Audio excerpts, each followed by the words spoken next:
Ok, vamos a leer esta pregunta, la resolvemos y ya voy a socializar. Dice así, ¿cuál de los mecanismos presentados en este esquema favorece la variabilidad genética? Listo, nos hablan de variabilidad genética y nos proponen a la mitosis, la fase haploide, la fertilización y la formación de una célula haploide como mecanismo clave para la variabilidad genética. Según esta ilustración, ¿cuál será la correcta? Bueno, dice la mitosis porque durante la fase diploide se lleva a cabo el proceso de división celular y esto aumenta la variabilidad. Ok, vamos a recordar algo y es que la mitosis es un proceso en el cual una célula madre produce dos células hijas idénticas a ella. Por eso es que la célula madre tiene color rojito y las dos células hijas también tienen color rojito. Si hay crecimiento descontrolado, bueno, se produce cáncer. Eso también para tenerlo en cuenta. Ahora, la meiosis tiene una célula madre y produce 4 células hijas. ¿Ok? Esta es la forma como se producen los espermatozoides. En el caso de los hombres, son diferentes todos a su célula madre. Y permite la variabilidad genética, claro, porque cada uno de nosotros es diferente porque salió de un espermatozoide diferente y de un óvulo diferente, y ese espermatozoide y ese óvulo se formó a través de un proceso llamado meiosis.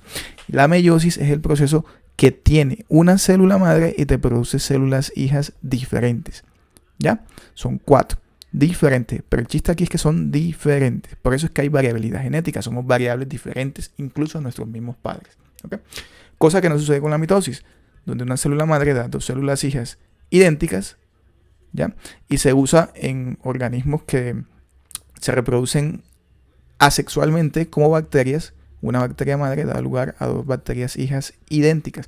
Pero también se usa la mitosis para crecer y repararse tejidos dañados, como en el caso de nosotros los seres humanos, ¿ok? Pero nosotros nos reproducimos no asexualmente por mitosis, sino sexualmente por meiosis. Y es aquí donde está la clave de la variabilidad genética, porque una célula madre da células hijas diferentes. Aquí estoy mostrando la ilustración con espermatozoides, pero sucede lo mismo con óvulos. Son 4 óvulos que daría la célula madre diferentes, ¿ok? Variables. Y aquí está la clave de la variabilidad genética. Recordemos también que en la meiosis podemos apreciar que la célula madre tiene, en el caso de los seres humanos, la célula madre tiene 23 pares de cromosomas, ¿ya? El par que se hereda de la mamá y el par que se hereda de papá. Pero cuando la célula madre se divide y da lugar a las células hijas, óvulos y espermatozoides, estos no tienen el conjunto doble de cromosomas, sino que tienen un solo conjunto. Cada uno no tiene el doble, 23 por 2, sino solamente 23. ¿Ya? Si hablamos de seres humanos.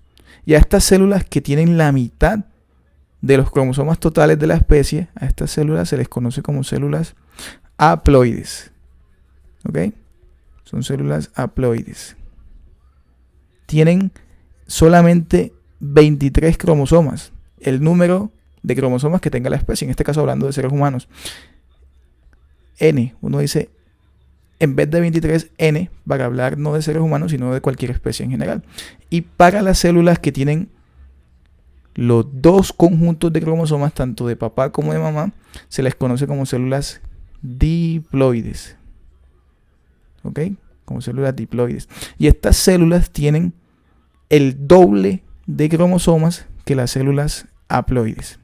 Así que decimos 23 por 2 para el caso de seres humanos, o simplemente 2 por N para el caso de cualquier especie en general.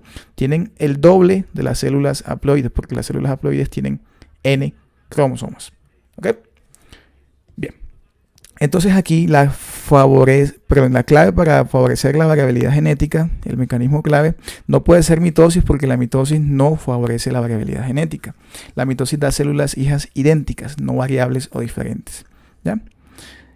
Dice la fase haploide porque se duplica el número de cromosomas. Bueno, hay que ver algo acá, y es que en la fase haploide se tiene N. Esta célula haploide, que puede ser por ejemplo un espermatozoide o un óvulo, se produjo por meiosis a partir de una célula madre que tenía 2N, el doble de cromosomas. O sea que cuando sucedió la meiosis, el número de cromosomas pasó de 2N a N, se redujo a la mitad. Y aquí dice que se duplica con fase haploide. Eso es falso.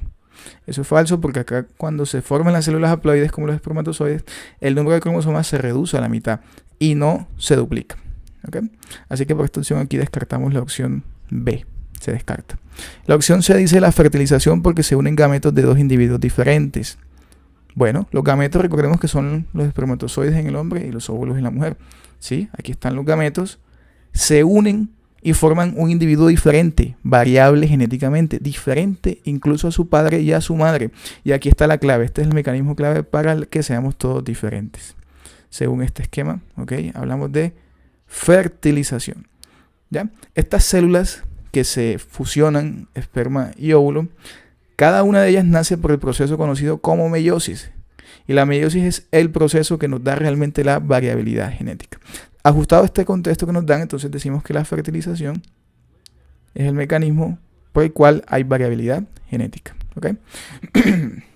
La opción D dice la formación de una célula haploide, porque a partir de la unión de dos células diploides generan gran variabilidad. Bueno, sí es verdad que la formación de células haploides es por meiosis, y aquí está la clave de la variabilidad genética, porque ya habíamos hablado de que por meiosis es que una célula madre da células hijas diferentes, como el caso de los espermatozoides. Pero, observa lo que dice acá, porque a partir de dos células diploides generan gran variabilidad. Esto es falso.